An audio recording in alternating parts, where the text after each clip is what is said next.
Action. Hi, Dr. Eisman with anesthesia. I'm here to demonstrate our new difficult airway carts. These will be at both campuses, Milwaukee and Ozaki, in the operating rooms, the emergency rooms, the ICUs, and women's health. It's very similar to the GlideScope system that everybody's familiar with, but is much more comprehensive.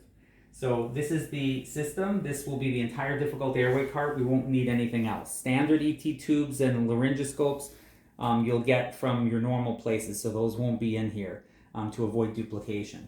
We set up these drawers so that it goes from kind of most simplest airway to medium to complex.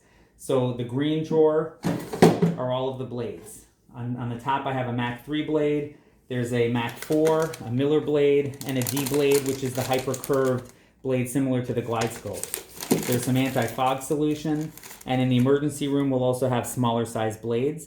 We're also going to have the disposable blade, light source, and blade when these are being processed by sterile processing.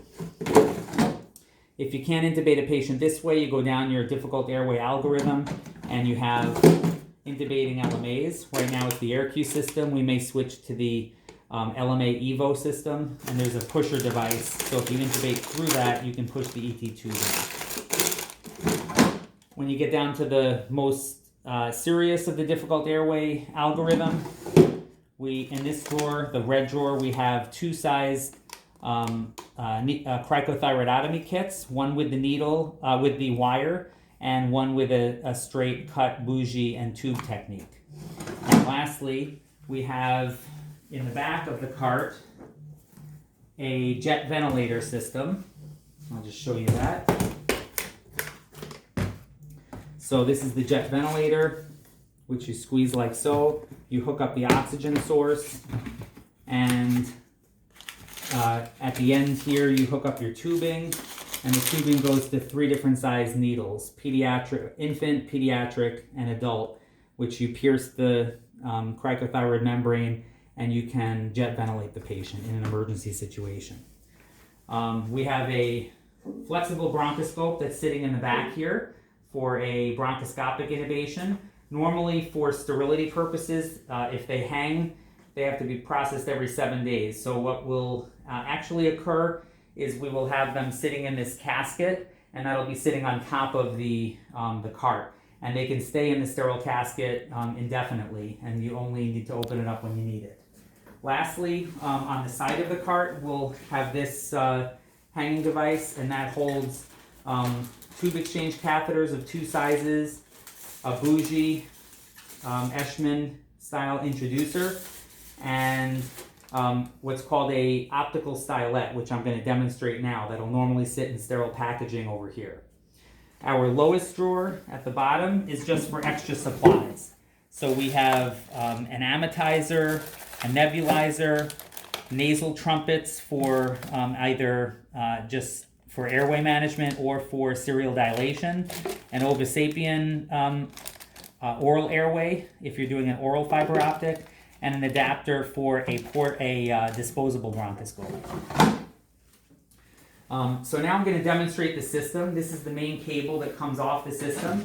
You can see that I have it plugged into this particular blade.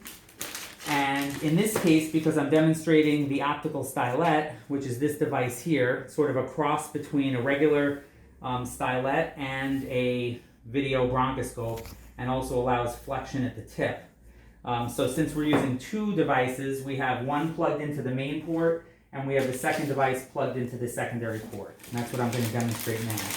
So if we're doing an intubation, we can bring the cart next to the patient and bring the screen like so over.